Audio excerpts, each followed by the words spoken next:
রঙে রঙে রঙিন হতে কার না ভালো লাগে। দোল পূর্ণিমার শুভ সূচনা করলাম রাধাকৃষ্ণের পুজো দিয়ে।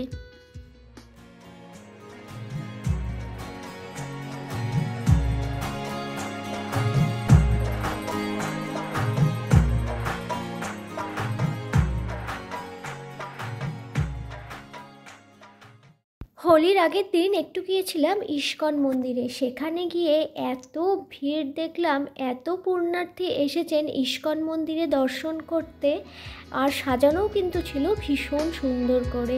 আমি তো দেখেই অবাক হয়ে গিয়েছিলাম, কারণ এর আগে আমি কখনো দোল পূর্ণিমার আগে ইস্কন মন্দিরে যাইনি, তাই ভাবতেও পারিনি এতটা যে ভিড় হয়। আর খুব কিন্তু ভালো লাগছিল, ভীষণ সুন্দর করে সাজানো ছিল। আর সেইখানে সেই দিন কীর্তন ভজন দেখতে সত্যিই খুব ভালো লাগছিল। সত্যি এখানে এসে মনটা ভরে গিয়েছিল, নিজেকে অনেক ভাগ্যবান মনে হচ্ছিল। আসলে সব সময় তো আর এইরকম লোক সমাগম হয় না। পরের দিনের উৎসবের জন্য মন্দিরকেও সাজানো হয়েছিল খুব সুন্দর করে। আর সেই দিনে কিন্তু সেইখানে আবিরের একটা ব্যবস্থা ছিল, যে সবাই সবাইকে সেই দিন আবির লাগাতে পারতো, কিন্তু খুব অল্প করে। মন্দিরের ভেতরে এতটাই ভক্ত সমাগম ছিল যে আমি তো সামনের দিকেই যেতে পারিনি, আমি অনেক পেছন দিকে দাঁড়িয়েছিলাম। তবে দূর থেকে হলেও ঠাকুরের দর্শন কিন্তু করতে পেরেছি।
মন্দিরের একটা পাশে কিন্তু প্রসাদ বিতরণ হচ্ছিল, কিন্তু সেখানে ছিল লম্বা লাইন, তাই সেখানে আর যাইনি।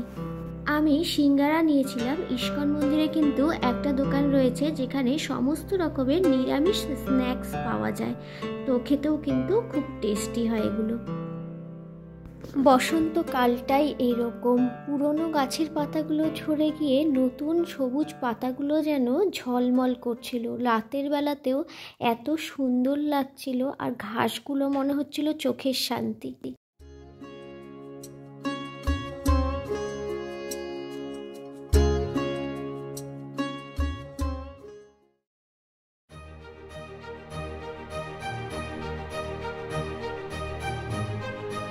ইস্কন মন্দিরের ভেতরে কিন্তু অনেক এই রকম দোকান রয়েছে যেখানে পুজোর সমস্ত রকমের সামগ্রী কিন্তু কিনতে পাওয়া যায়।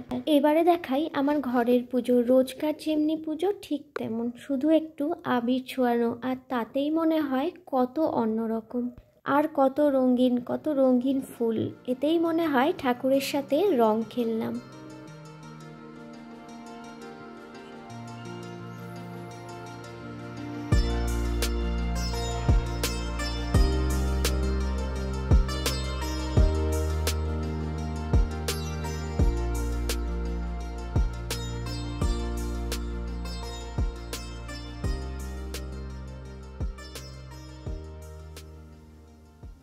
খেলবো হলে রং দেব না, তাই কখনো হয়? তাই নিজেকেই নিজে আবির রঙে রাঙিয়ে নিলাম। সুন্দর করে সেজে গুজে, চুলে ফুল আর গালে 3টি রঙিন রঙের ছোঁয়া, আর সেলফি।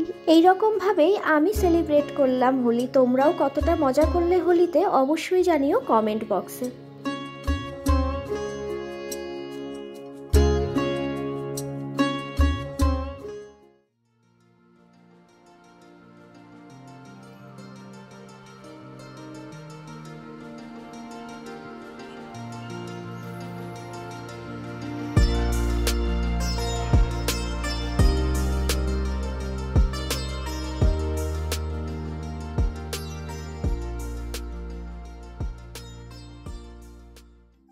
এইবারের মতো তো হোলি সেলিব্রেশন হয়েই গেল। কথা হবে আবার নেক্সট ভিডিওতে। ততক্ষণ খুব ভালো থেকো, সুস্থ থেকো। টাটা।